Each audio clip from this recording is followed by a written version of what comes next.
짐을 신지 않으면 뒤에 짐칸이 비어있기 때문에 짐칸이 가볍습니다. 그래서 고속도로를 좀 빨리 달리거나 국도를 빨리 달리면은 뒤에서 난리가 납니다. 덜커덩 덜커덩 꾸당탕탕탕 차 소리가 막 납니다.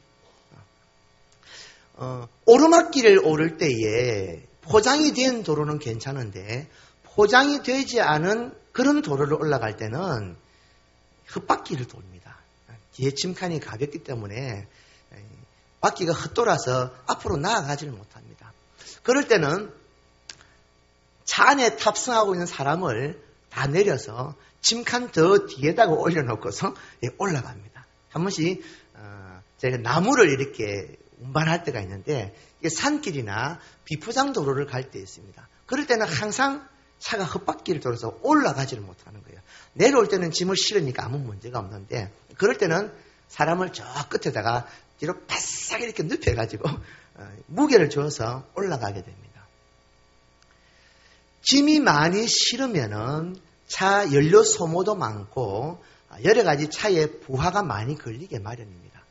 그럼에도 1톤 트럭의 여기에는 적당한 무게가 적재함에 짐이 실려서 적당한 무게가 있으면 차가 오히려 더 안정적으로 간다는 겁니다. 빈차로 120, 140km를 달리면 차가 날린다고 표현하죠. 휘청휘청합니다. 옆에 고속버스가 확 지나가면 차가 휙 이렇게 쏠립니다. 순간 놀라기도 합니다. 그런데 짐을 실어 놓으면 안정적입니다. 이렇게 영향을 받지 않습니다. 이것은 마찰력 때문입니다. 지금 우리가 살아가고 있는 이 땅에서 모든 삶은 이 마찰력을 가지고 살아갑니다. 마찰력이 없다면 차는 앞으로 나아가지 못합니다. 그런데 마찰력이 강하면 강할수록 타이어 마모는 빨리 되어집니다. 타이어 한 짝에 싼 것도 6만 원인데 4짝을 갈면은 그 1톤 트럭은 뒤에 2개가 있으니까 이게 6개가 되거든요. 그럼 그 타이어만 갈아도 이게 돈 빽 나온단 말이죠. 그래서 타이어 빨리 안 닳게 하기 위해서 머리를 짜내요. 바퀴를 땅에 안 닳게 해서 차가 갈 수는 없습니다. 그렇죠? 바퀴는 땅에 닿아야 그 마찰에 의해서 움직여지기 때문입니다. 저는 오늘 이 말씀을, 우리 본문의 이 말씀, 인생의 마찰력이라는 이 주제를 설명하면서 먼저 이해를 돕기 위해서 말씀을 드립니다. 우리 인생에도 여러 가지 마찰이 되는 요소들이 있습니다. 그래서 그 마찰이 때로는 내게 힘이 되어집니다. 내 인생을 부담스럽게 만듭니다. 많은 필요 없는 재정도 지출되게 만듭니다. 그런데 인생에 이 마찰력이 없으면 삶이 성장되지 않는다는 겁니다. 자동차의 이 타이어가 지면과 밀착되어서 이 마찰이 되지 아니하면은 그 차는 차로서 쓸 수가 없는 겁니다. 인생도 그와 같습니다. 마찰이라는 것은 차를 마모시킵니다. 고장의 원인이 됩니다. 돈을 들여야 하는 원인이 됩니다. 그러나 마찰이 없으면 차를 사용할 수가 없습니다. 인생도 마찬가지입니다. 인생의 많은 어려움과 고통과 염려, 근심, 불안 것들은 우리는 없으면 좋겠다라고 생각합니다. 제가 장가가 들기 전에 처갓집에 가서 처음 장인어른 장모님을 뵐 때 장인어른께 큰절을 하고 이렇게 말씀드렸습니다. 들은 풍월이 그렇잖아요.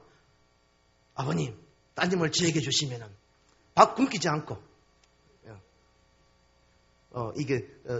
큰 부자는 아니지만은 행복하게 살겠습니다. 마음고생 안 시키고 살겠습니다. 그래서 결혼해서 아내를 데리고 왔습니다. 근데 저는 살다 보니까 결혼 전에 꿈꿨던 그 사람이 아니에요. 그 여자가 아니에요. 그 가정이 아니에요. 이거는 삶의 고난, 인생의 문제, 돈이 없다. 이거는 문제가 아니에요. 저 여자 때문에 내 인생이 괴로워. 내가 괜히 결혼을 했나 봐. 우리 삶은 이거는 원수의 만남이야. 사람 자체가 고난이 되고 힘든 원인이 되더라는 거예요. 그런데요, 사람뿐만 아니라 이 30년 이렇게 결혼 생활을 하다 보니까 여러 가지 삶을 힘들게 하는 요소들이 작용이 됩니다. 물질이 없어도 힘들고요. 하는 일이 안 되더고요. 애들이 아파도 마음이 고생이 돼요. 차라리 내가 그냥 아프는 게 낫지. 부모들 다 그 마음이잖아요. 여러 가지 우리 인생에 나를 힘들게 하는 마찰을 일으키는 것들이 너무 많더라고요. 근데 그 마찰이 되는 요소들을 하나씩 다 제거해버리면 과연 우리가 내 인생 너무 행복해. 나는 꽃길만 걷는 것 같아. 그러고 살까요? 아니라는 겁니다. 우리가 알다시피 우리 인생 가운데 수많은 성공한 위인들은 한결같이 삶의 많은 고난과 어려움을 다 이겨낸 사람들이라는 겁니다. 요즘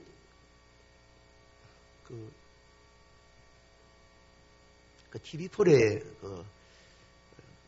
노사연 씨하고 이무송에 나오는 그 부부로 나오는 프로그램 있죠.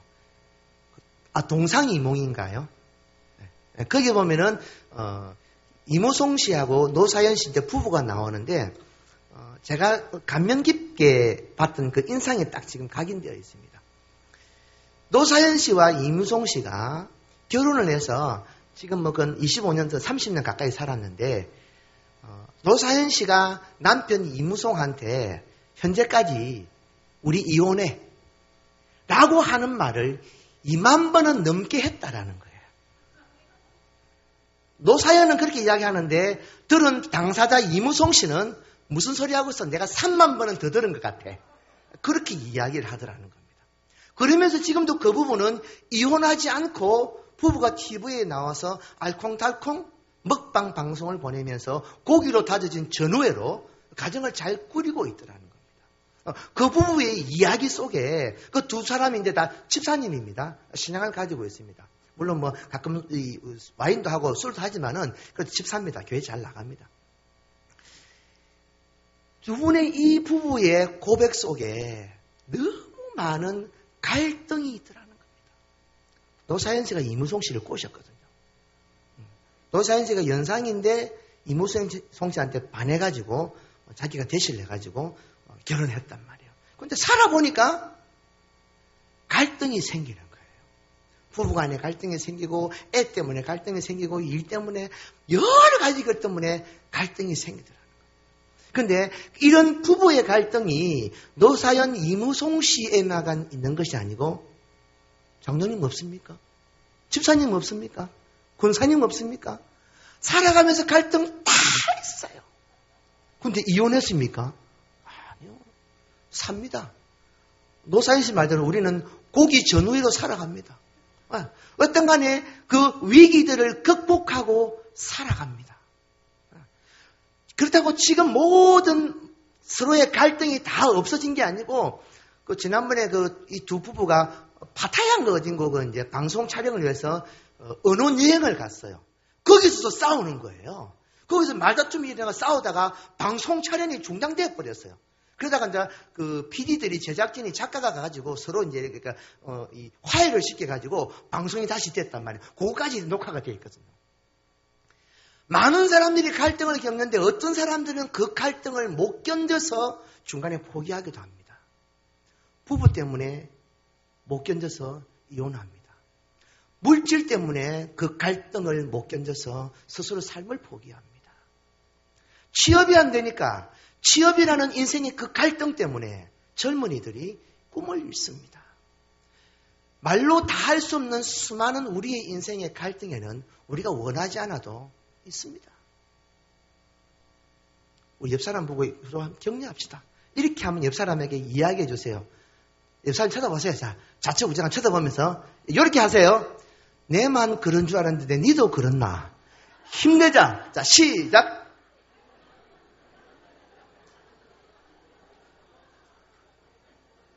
안 그런 척 하고 있지만은 내가 이렇게 갈등이 있고 아픔이 있다고 그거 교회 와가지고 동네방네 막 소문 내지를 않잖아요. 다 듣고 삽니다. 네. 여러분 보시기에 제가 항상 밝고 건강해 보이죠? 저도 속은 안 그렇습니다. 네. 속은 아픕니다. 상처가 많습니다. 근데 안 그런 척 하나님의 은혜로 다 덮고 살아가는 거예요. 목사라고 물질 문제 없겠습니까? 목사라고 자녀라고 다 목사 자녀에게 천재만 나옵니까? 아플 때도 있고 병들 때도 있고 띠할 때도 있고 애먹을 때도 있고 말로 다 표현할 수 없습니다. 하시는 일이 다 잘 됩니까? 남들은 주식을 하든지 비트코인을 하든지 풀빵 장사만 해도 남들은 집을 산다는데 어째된 게 나는 뭐만 하기만 하면은 안 되냔 말이죠. 남들은 어느 직장 가도 한 달에 월급 얼마 안 된다고 그러는데 10년 지나니까 집을 샀다 어쨌다 서서히 일이 난다고 그러는데 나는 들어가는 직장마다 마음에 안 들어서 직원들이 마음에 안 들어서 뭐가 안 돼서 직장을 나오고 시원치 않은 인생. 사람은요 다 표현할 수 없지만은 수많은 인생의 갈등들이 다 있다라는 겁니다. 저도 생각해 봅니다. 제가 지난번에 한번 말씀드렸지만은 제가 이제 목사가 되고 나서 이제 설교를 할 때에 제 아내가 자기는 전혀 기억을 못 하는데 그때 그런 이야기를 했어요. 당신 설교는 영혼을 죽이는 설교라고. 얼마나 심하게 했는지. 그런 거 안 잊어버리거든요. 저 뒤끝 씹어 써 있거든요. 머릿속에 지금 꽉 돌에 새겨져 있습니다, 완전히. 근데 그 뒤에 이야기를 자기는 전혀 기억 못하고 내가 언제 그랬냐고 거짓말 하지 말라고 시침이 딱 되는데 와, 할 말 없대요, 진짜. 목사로서 많은 아픔, 우리 아내가 사모로서 제 와이프가 저한테 그런 톡한 소리 안 하고 그래서 아이고 그래 여보 당신은 설교 잘해요. 아이고 목사님 괜찮아요. 매일 격려만 했다면은 지금의 저의 이 모습이 만들어졌을까? 아니라는 거예요. 그 독한 소리를 들을까? 내가 독하니까 독한 사람 만나가지고 독한 말을 듣고 독하게 변해지더라는 겁니다. 우리의 모든 인생에 지나가 보면 그렇습니다. 그때 그 문제가 그 갈등이 없었더라면 내가 더 행복했을 거야. 내가 더 성장했을 거야. 우리는 그렇게 추론합니다. 아닙니다. 그 갈등이 있었기에 내가 브레이크 없이 질주하는 인생 되지 아니하고 헛된 곳에 눈 돌리지 않게 하고 성장하고 성숙되어서 사람을 배려하고 깊이 있고 자신의 인생을 잘 찾아 나아갈 수 있는 이런 사람으로 만들어지는 겁니다. 앞으로도 계속 그럴 겁니다. 이 시간 이후로도 우리의 인생에 생각지 않았던 또 다른 많은 갈등의 요소들이 찾아옵니다. 이건 제가 저주하는 게 아니라 이 땅을 사는 동안은 어쩔 수가 없습니다. 불완전한 존재이기에. 그래서 천국에 이르도록 날마다 성장되고 성화되어가는 이 과정을 통해서 최종적인 하나님 앞에 가면 우리의 삶은 온전해집니다. 그때는 더 이상 인생에 갈등이 없습니다. 그때까지는 이 갈등이 끊임없이 되어질 것이라 마음 단단히 잡수세요. 내만 그런 게 아닙니다. 얘도 그렇습니다. 이분도 그렇습니다. 우리 모두가 그렇습니다. 오늘 본문의 말씀은 그런 부분을 잘 설명합니다. 초대교회 예수님께서 십자가에 못 박히시고 부활하셔서 하나님의 아들이심을 나타내 보이셨습니다. 그리고 제자들에게 마지막 말씀, 지상명령의 이 말씀을 마치고 예수님은 구름 타고 빠이빠이 올라가셨습니다. 그러면은 예수님께서 하나님의 아들이시고 사람을 위하여서 생명을 내어주신 이 귀한 이 소식을 딴 것까지 전해야 되는데 복음이 막 불타올라가지고 제자들이 이 사역을 위해서 열정 있고 헌신할 때에 능력이 나타나고 그래서 대적자와 방해꾼들, 유대인들이 굴복하는 그런 일들이 막 일어나야 되는데 예수님 가자마자 생긴 일은 사도들이 잡혀서 죽는 일이었습니다. 예수 믿는다고 그러면은, 어느 집 누구 김씨가 교회 다닌다고 그러더라. 그러면은 어느 때인가 유대인들이 와가지고 하룻밤새 사람을 잡아가 버리고, 사람이 없어지고, 교회가 습격을 당하고, 이런 일들이 이 시대에 막 생겨났습니다. 그러다가 요한의 형제인 야고보가 잡혀서 죽음을 당했습니다. 12 사도 중에 야고보가 순교를 당해버렸어요.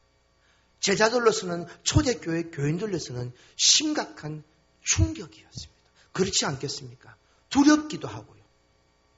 예수님을 십자가에 못 박아 죽인 이 유대인의 이 권세, 이 무리가 이제는 예수를 쫓는 그 제자들과 그 무리들에게도 이 사리를 품고 공격을 하고 있더라고요. 제자들이 주님께서 남기신 이 지상 명령을 가지고 복음을 전하기 위해서 열심히 애쓰고 기도하고 달려가는데 대적자들이 거꾸로 넘어지고 복음이 날마다 흥왕되어야 되는데 오히려 그 반대로 복음에 심각한 이 방해 요소가 지금 생겨났다라는 거예요. 그 중에서 헤롯 왕이 야고보를 죽이고 나니까 유대인들이 너무 좋아하는 거예요. 왜? 정치적인 이 이권이 맞물려서. 유대인들은 유대 자치기구를 형성하고 있었거든요. 근데 헤롯은 그 갈릴리 지역의 분봉왕이란 말입니다. 그러니까 유대인들의 협조가 안 되면은 통치 기반이 무너지는 거예요. 그래서 유대인들 중에서 유대인들의 리더가 되는 공회, 예루살렘의 이 유대인들의 그 집단이 헤롯이 예수님의 제자, 사도를 죽이고 핍박하고 교회를 박해하니까 유대인들이 와! 헤롯이시여, 어머, 너무 일을 잘하십니다. 막 칭찬하면서 정치 후원금도 보내주고 너무 좋아한단 말이죠. 헤롯이 머리가 싹 돌아갔습니다. 이거 하니까 분위기 좋아지네. 그래서 야고보 사도를 죽인 이후에 12사도의 리더가 되는 인물 베드로를 타깃으로 삼았습니다. 베드로 잡아다가 감옥에 넣었습니다. 며칠 있다가 베드로도 이제 어떻게 하려고 작정을 세우고 있었습니다. 베드로가 투옥되었습니다. 야고보 사도가 죽은 것도 충격인데 베드로 사도까지 이제 붙잡혔으니까 초대교회는 그야말로 초비상이 되었습니다. 어떻게 되냐 말이지. 그래서 성경은 이야기합니다. 유대인들이 이 일을 기뻐하되 초대교회는 5절 말씀입니다. 교회는 그를 위하여 간절히 하나님께 기도하더라. 초대교회에 닥쳐진 신앙의 이 큰 위기, 문제, 이 갈등을 초대교회 교인들은 기도로 이 문제를 풀어나가게 됩니다. 자, 여기서 오늘 본문의 결론 말씀입니다. 자, 결론부터 먼저 말씀드릴게요. 우리의 인생에 되어지는 크고 작은 저마다의 많은 갈등의 요소들을 푸는 방법은 하나밖에 없다라는 거예요. 다른 방법이 없다라는 거예요.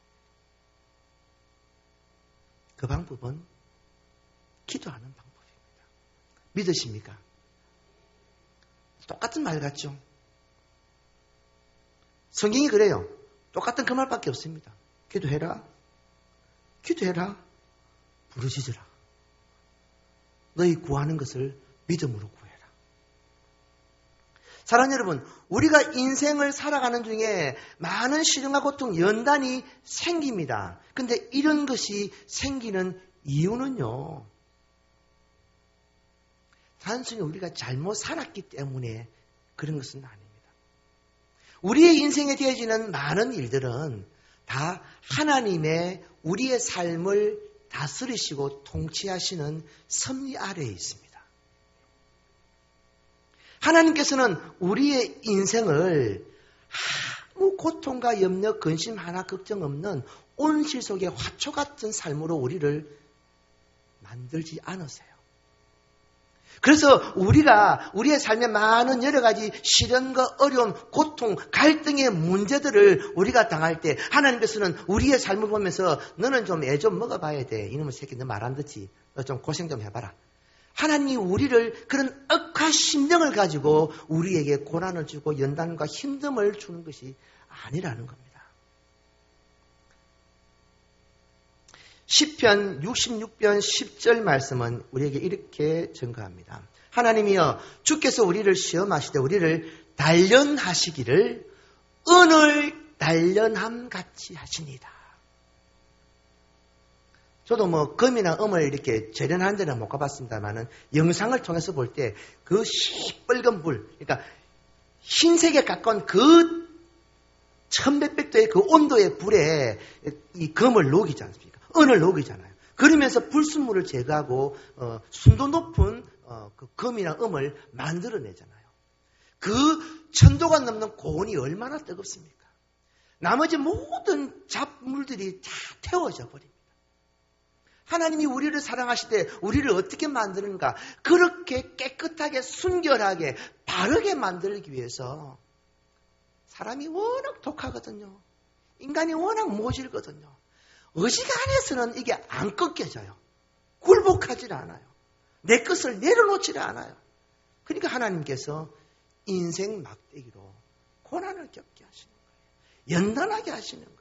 내 의지가 꺾여지도록 하나님의 뜻 앞에 순종되어지도록 환경을 통하여서 이 갈등으로 인하여서 마음이 녹아지고 내가 포기가 되어지도록 만드신다라는 겁니다.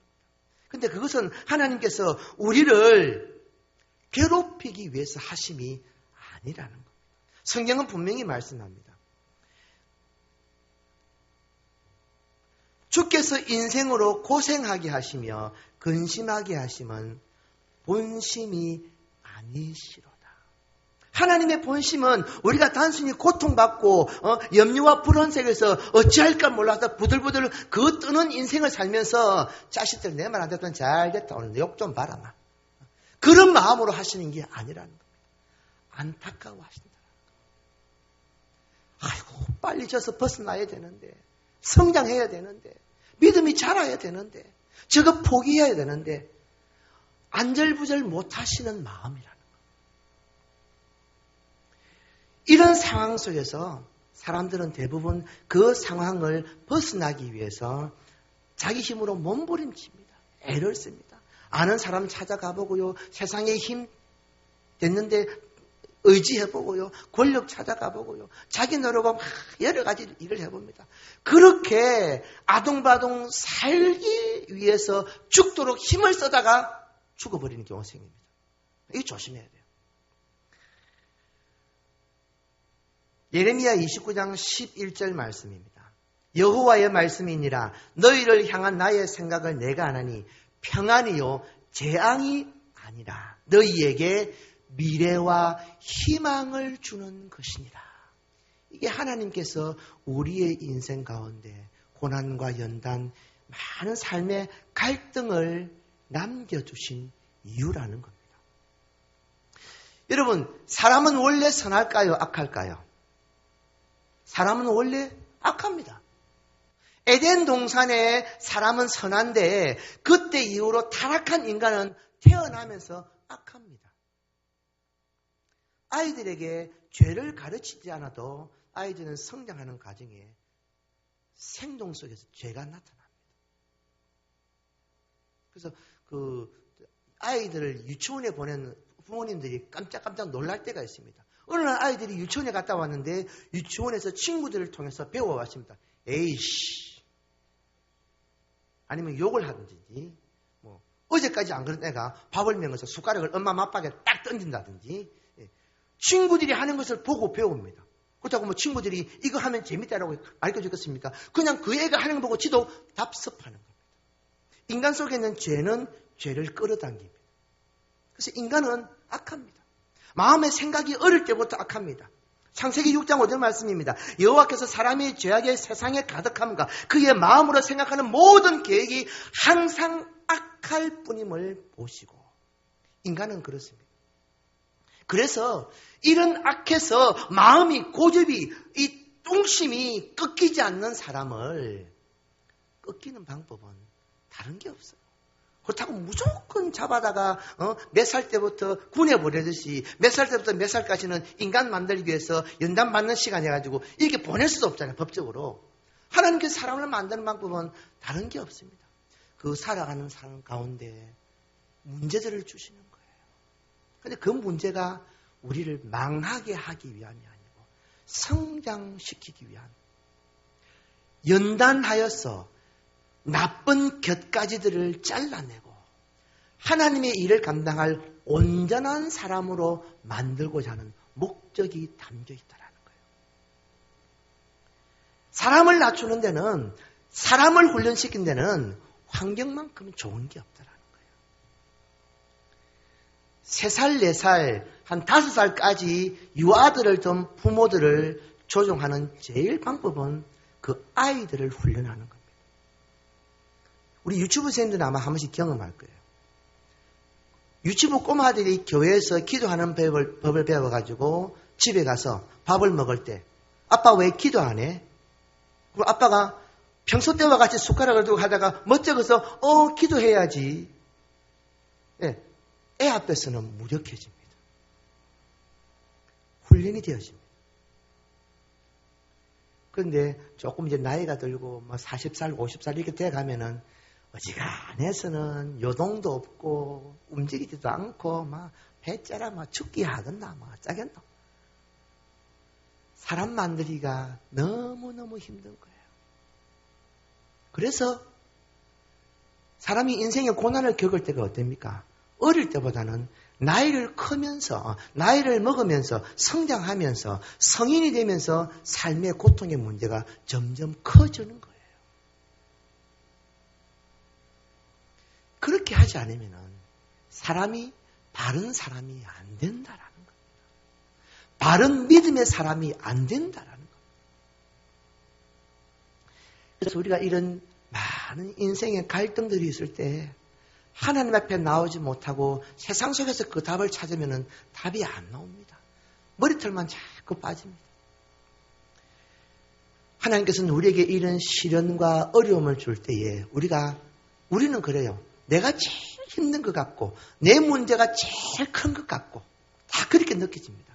그런데 성경 말씀은 그렇지 않습니다. 고린도전서 10장 13절 말씀 우리 같이 한번 찾아서 한번 읽어보겠습니다. 신약성경 고린도전서 10장 13절 말씀입니다.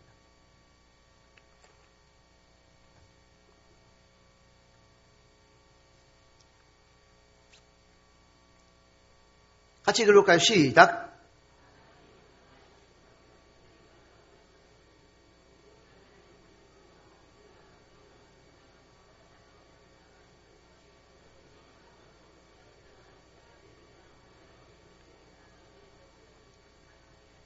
자, 이 말씀이 우리 각자에게, 우리 개인들에게 주시는 말씀으로 느껴집니까? 내가 당하고 있는, 내가 지금 겪고 있는 이 모든 삶의 시험, 갈등이 내가 답이 없는 문제일까요? 내가 못 찾아서 그렇지. 내가 발견을 못해서 그렇지. 하나님은 너희의 인생의 문제든지 다 답이 있다. 다 살 길이 있다. 이거 분명히 말씀합니다. 우리 중고등부 친구들 이렇게 성경 공부를 해보면은 실제로 지금 그렇습니다. 아시고 계셔야 됩니다. 이 성경이 살아계신 하나님의 말씀으로 안 믿고 있습니다. 다가 아니고요. 일부 집사님 자녀입니다. 모태신앙입니다. 자기가 그렇게 고백했습니다. 하나님의 말씀이라고 하니까 말씀이라고 생각은 하는데 솔직히 지 양심적으로는 여기에 있는 말씀들이 뻥이라고 생각해요. 그 아이의 고백입니다. 근데 이걸 이제 바꿔줘야 되겠죠. 지금 시대가 그런 시대라는 겁니다. 자, 우리가 읽었던 이 고린도전서 10장 13절에 사람이 감당할 시험 밖에는 너에게 당한 것이 없나니 우리가 당하는 모든 시험은 우리가 충분히 감당할 만한 것들이라는 겁니다. 그리고 그 시험에는 맞게끔 분명히 하나님께서 피할 길을 예비해 놓으셨다라고 합니다. 그럼 그 피할 길을 어디에서 찾습니까? 세상에 나가면 길이 없는 거예요. 하나님께 나아가야 길이 있는 거예요. 반드시 길이 있습니다. 다만 찾지 못하는 것뿐입니다. 우리 눈에 보이지 않는 것뿐입니다. 그래서 우리가 이 길을 찾지 못하여서 낙담하고 포기하지 않도록 주님은 지금도 우리를 도와주시고 계십니다. 우리에게 있는 대제사장은 우리의 연약함을 동정하지 못하실 이가 아니요 모든 일에 우리와 똑같이 시험을 받으신 이로되 죄는 없으시노라. 그 주님께서는 우리의 당한 모든 삶의 연단 어려움을 이미 한번 다 체험하셨습니다. 그래서 우리가 무엇을 어떻게 어려워하고 무엇을 구해야 할 바를 이미 아십니다. 즉 각자 개인에 맞는 주문형 답을 예비해 놓으셨다라는 겁니다. 물질이 필요한 자에게 물질, 수표가 필요한 사람에게 수표, 어음이 필요한 자에게는 어음. 각자의 상황에 맞게끔 하나님께서 우리에게 피할 길을 예비해 놓으셨다라는 것입니다. 그래서 지금도 주님께서는 하나님 보좌 우편에서 우리의 연약함을 아시기에 하나님께 요청하고 간구하고 있다는 사실. 말씀을 정리하겠습니다. 우리 성도님들 중에도 제가 개인적으로 이렇게 친밀하게 다 알지는 못하지만은 대충 이렇게 두리뭉실 알고 있는 부분들이 있습니다. 나름대로 각자 기도에 고민 제목이 있습니다. 어떤 분들은 자녀 때문에 마음이 많이 상하신 분도 있고요. 어떤 분들은 건강 때문에 많이 힘들어 하시고요. 물질 때문에, 사업 때문에, 애먹이는 짝지 때문에, 이런저런 문제 때문에 다 마음에 근심, 부담, 갈등이 있으신 줄 압니다. 누가 뭐 있다라고 제가 그 말은 안 드릴게요. 근데 분명히 있습니다. 우리의 염려, 우리의 인생의 갈등이 무엇이든지 이 갈등 때문에 우리가 하나님 앞에 더 겸손하고 낮아지는 믿음으로 세워지는 방편이 되어집니다. 하나님께서는 이런 우리의 상황을 아시고 은혜 주시기를 원하십니다. 그래서 오늘 본문에 이 초대교회가 보여준 것처럼 인생에 되어지는 모든 갈등을 푸는 유일한 길은 하나님께 그 답을 찾는 것입니다. 하나님 이 문제를 어떻게 풀어나갈까요? 하나님 이 문제를 어떻게 해결해 주시렵니까? 하나님께 은혜를 구하는 겁니다. 우리 개개인들의 삶은 둘째치고 우리 동원교회의 기도의 문제거리는 없나요? 있습니다. 교회 어려운 재정 문제 있습니다. 그러면 동원교회만 재정이 어려울까요? 부전교회는 우리보다 부채가 수십 배 많아요. 제가 정확하게는 금액은 모르겠는데 우리보다 더 건물이 수십 배 크기 때문에 우리보다 부채가 수십 배 많아요. 그러면은 부정교회는 우리보다 더 수십 배 근심과 염려가 많아야 되잖아요. 근데 안 그래요. 어떻게 이겨낼까요? 기도로서 이겨내고 있어요. 하나님의 은혜를 구하고 있어요. 그렇다고 누가 한 사람이 내가 다 갚아줄게요. 그런 사람도 없습니다. 네가 해라 그것도 안 해요. 그냥 하나님이 어떻게 이 문제를 해결해 주실까요? 기도하고 있어요. 우리는 어떻습니까? 제가 이 말씀하면서 굉장히 마음에 많이 고민이 되었습니다. 사실 설교 본문과 제목을 3번을 바꿨습니다. 이게 3번째 본문입니다. 2주간 기도하는 가운데 첫 번째 선택했던 본문과 기도 말씀 준비했는데 도저히 이게 아니에요. 또 새로 했습니다. 또 아니에요. 이 말씀 붙들고 하는데도 뭔가 제게 부담이 되었습니다. 과연 내가 이 말을 드리는 것이 합당한가? 그러나 하나님께서 제 마음에 그런 말을 주었습니다. 하나님 주신 메시지는 전해라. 이게 사명이 아니냐. 그래서 그 마음이 있어서 네 알겠습니다 하나님. 그런데 제가 조금만 말하겠습니다. 그렇게 했습니다.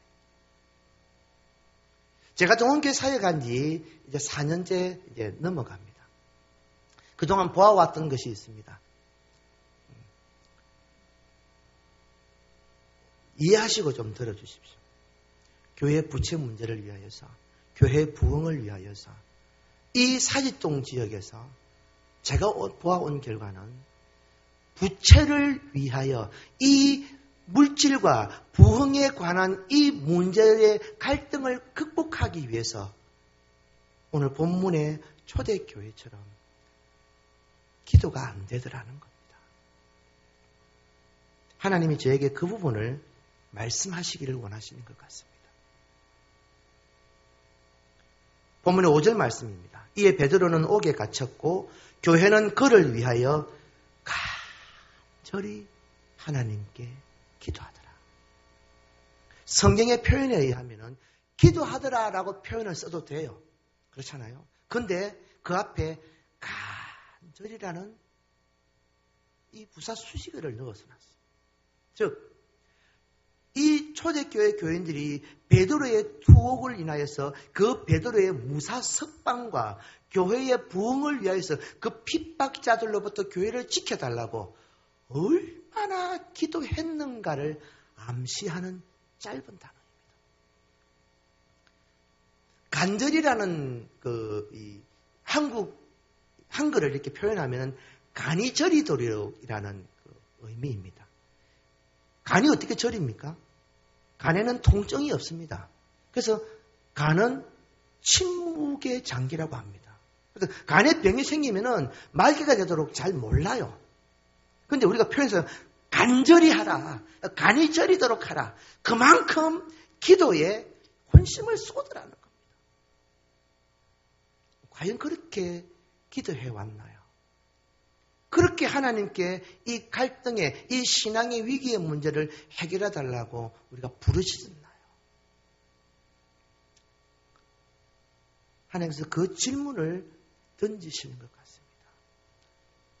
이 갈등, 이 문제, 이 어려움이 있지만은 과연 이를 위해서 본문의 말씀처럼 교회는 간절히 기도하였는가? 물론 모든 성도들이 기도를 안 한 것은 아니지만은 하나님, 이것이 우리 교회의 심각한 문제입니다. 우리가 넘어야 할 큰 영적 과제입니다. 이거 어떻게 풀어야 할까요? 그것을 위해서 이 문제만큼 부담을 안고 기도하지 않았다라는 것.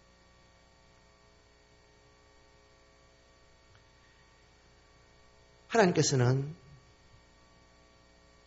동원교회에 또 우리 각자의 삶에 크고 작은 많은 문제를 보시면서 답을 이렇게 주시기를 원하십니다. 너희가 구하라는 것입니다. 기도하라는 겁니다. 부르짖으라는 겁니다. 이 공동의 기도의 목표를 두고 온 교회가 구약의 그 표현을 쓰면은 죄를 뒤집어 쓰고 흰 베옷을 입고 다 같이 모여서 하나님 살려달라고, 하나님 이 문제 어떻게 해야 되냐고 하나님께 금식하며 부르짖어야 한다는 것. 그렇지 아니하면 누가 이 일을 감당할까요? 어디 먼 별나라에서 누가 우주선 타고 내려와서 이 문제를 해결할까요? 아니요. 하나님께서는 이곳에 있는 공동체로 인하여서 이 일을 합니다. 항상 하나님은 그래 왔습니다. 우리의 역량이 안 되면 우리의 기도의 응답을 하나님께서 다른 손길을 통해서 하시든지. 대한민국의 많은 교회들이 지금 성전 건축하고 부흥을 위해서 애쓰고 있습니다. 저는 그렇게 봅니다. 동원교회만 부채 있는 거 결코 아닙니다. 우리보다 수백 배 많은 교회도 있습니다. 그런데 문제는 그것이 얼마이냐, 교회 성도가 얼마이냐, 이게 아닙니다. 그 일을 위해서 하나님 앞에 우리가 어떤 지금 믿음의 모습을 보이고 있느냐. 본문은 명확합니다. 간절히 기도하라는 겁니다. 부르짖으라는 겁니다. 사람 보지 말고 환경 바라보지 말고 살 길이 이것밖에 없으니 하나님께 구하라는 겁니다. 개인적으로 말씀을 준비하면서 그렇게 제가 하나님께 기도했습니다. 하나님, 보잘것없는 저의 설교지만은 이 하나님이 원하시는 이 메시지를 내가 바르게 선포했을 때 이 말씀을 듣고 하나님의 마음에 감동되어 한 사람이라도 기도의 헌신자가 생기게 하옵소서. 그게 저의 기도의 제목이었습니다. 나는 매일 금요일마다 가서 기도하는데 더 하십시오. 안 하신 분들은 나도 이제라도 기도해 보겠다. 물론 평일날 오셔서 하면 더 좋고요. 그래서 이 교회의 공통의 문제를 두고 여전도에는 여도의 전도회대로, 남전도는 남전도회대로, 구역은 구역대로 모일 때마다 이 제목을 가지고 하나님께 부르짖는 기도의 역사가 나타나야 돼요. 저는 말씀을 통해서 그렇게 깨달아집니다. 혹시 이것 말고도 목사님 그런 거 택도 없습니다. 다른 방법 써야 됩니다. 더 좋은 방법이 있으면 알려주십시오. 따라가겠습니다. 그러나 성경은 말씀합니다. 우리 힘으로 어쩔 수 없는 이 갈등의 위기, 이 갈등을 풀어내지 아니하면 그 갈등 때문에 우리의 신앙이 무너지게 되어 있습니다. 이게 갈등, 마찰이 주는 장단점입니다. 그 마찰 때문에 우리가 성장하고 성숙하고 더 은혜와 복을 받는 기회가 되지만은 그 마찰을 활용하지 못하면 앞으로 나아가지 못하는 주저앉고 마는 패배자가 되어버리는 원인이 되기도 한다는 것입니다. 어떤 길을 선택하실 것인가? 이것은 우리에게 답이 있을 줄 믿습니다. 우리 함께 기도합니다. 이 시간 기도하실 때 하나님, 내 삶의 문제, 내 가정과 내 자녀, 내 사업, 내 공동체도 문제가 많습니다. 하나님, 우리 동원교회도 기도의 제목들이 많습니다. 이 모든 것 아울러서 이것을 풀어내는 길은 다른 방법이 없는데 내가 내 힘으로 세상에 나가서 그냥 이렇게 해결을 할 수만 있다면 누가 그것을 마찰이라 갈등이라 하겠습니까? 근데 안 되기 때문에 이것이 내 삶의 큰 아픔입니다. 우리 교회의 큰 고통입니다. 하나님, 이것 하나님께 맡겨오니 하나님 풀어주옵소서. 하나님, 이 기도에 내가 먼저 헌신자가 되기를 원합니다. 남들은 어떻게 하든지, 김집사는 어떻게 하든지, 김군사는 어떻게 하든지, 나만이라도 지금부터 이 문제를 가지고 하나님 앞에 눈물로 밤을 새는 기도의 불씨가 되겠습니다. 하나님, 역사하여 주옵소서. 이 시간 하나님 앞에 먼저 잠시 결단하며 기도하는 시간 같습니다. 함께 기도하겠습니다. 아버지 하나님, 감사합니다.